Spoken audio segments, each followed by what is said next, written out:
Alright guys, I'm going to get you a little bit of an update on our cars that are heading to Seymour. This is for the last man standing race. So the Lumina is back in the garage, as we said before. Getting just the final touches taken care of on that. Starting to cross some of the things off the list.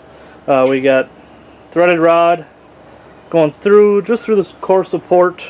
That doesn't go down through the frame. We're not planning on making big hits with this car. This is just supposed to be turning laps and hopefully winning us some money. Still need to box that in, get some welding done there. What else we got? I got a couple more chains in.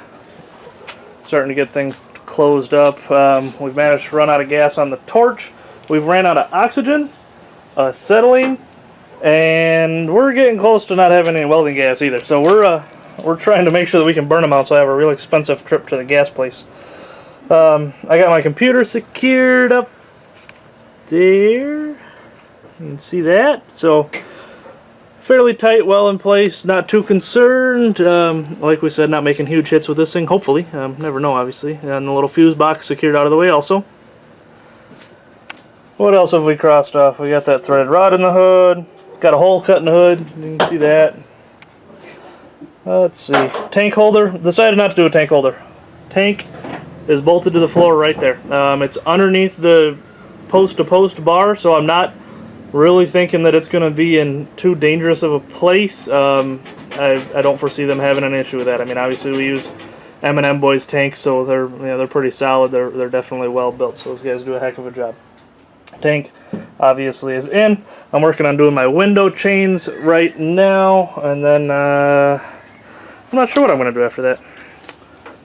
Adam, oh, he's got some stuff starting to get crossed off over here.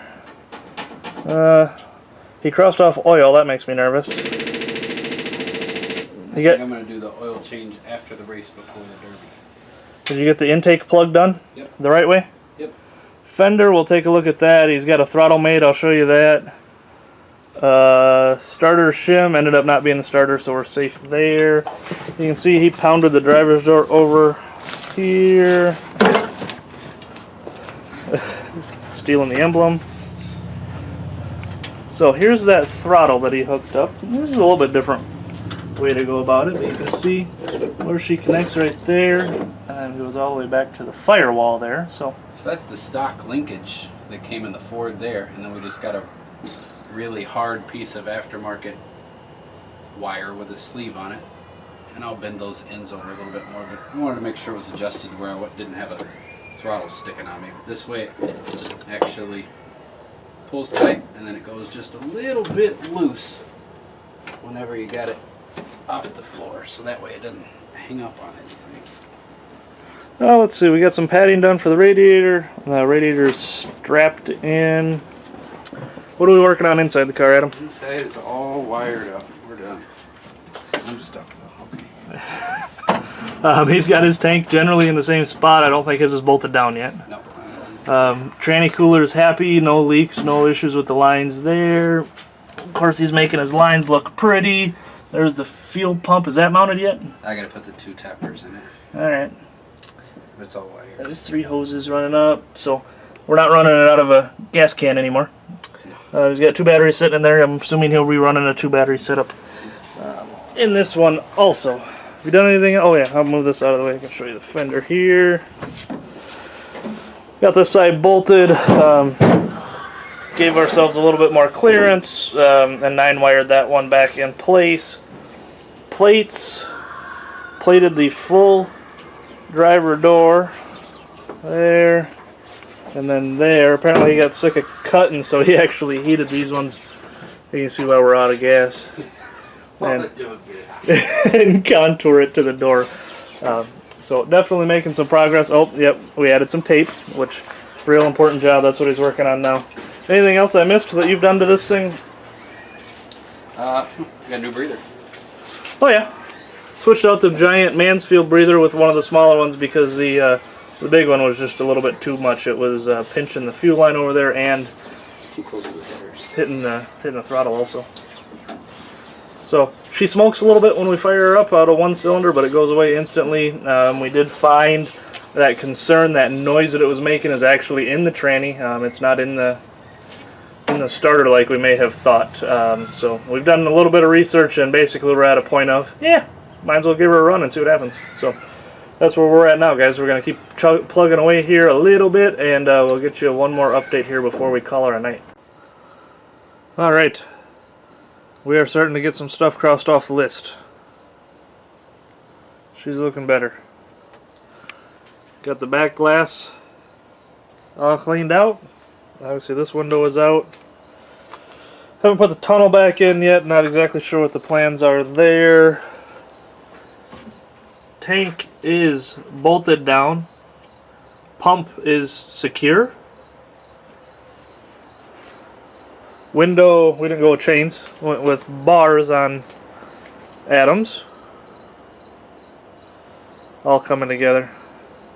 Actually stops now without leaks and with both of these lines that we had originally worked at. What do you think? Does that look a little bit different? So, Adam, explain to us what happened here with your brake system. The sweet lady at the auto parts store talked me into an extra $70 worth of fittings that we didn't need. I actually built both brake lines right in the back of the parts store so that I could make sure we had everything we needed. And to be honest, apparently everybody in the world needed brake supplies that day because there were a ton of people walking back and forth, employees and everybody. And so everyone was just kind of handing us fittings, and we had enough there to make it all work. Well, after it not really working, I looked at it a couple times a little closer today, and turns out we didn't need any of those extra fittings. We did it just like we did this line. One coupler and we were done. And it seems to be working fine. We did replace the passenger side flex hose and ran this straight back to that, same as we did on the driver's side. So everything bled fine, put a bunch of pressure on it, nothing was leaking, nothing was shooting anywhere. So overall, feeling like this car should actually stop the way it's supposed to. Oh, over here. Sorry guys, I know it's dark out here. Holes in the hood, I don't remember if I showed you that or not. Obviously all small stuff. I've got my chains in.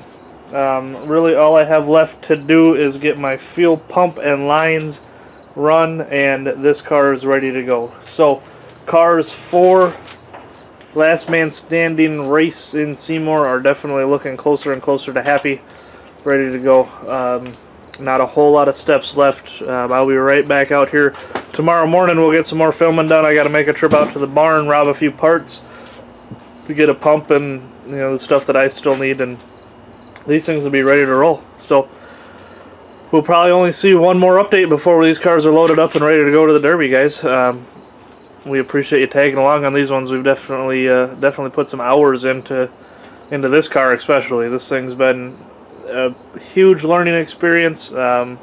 Obviously, from what we've done to the body and frame to getting this motor built and learning all of our growing pains through there. So we appreciate you following along as we've learned and made our own mistakes and done some dumb stuff, and hopefully it helps you guys out along the way. So thanks for following along. As always, he goosed.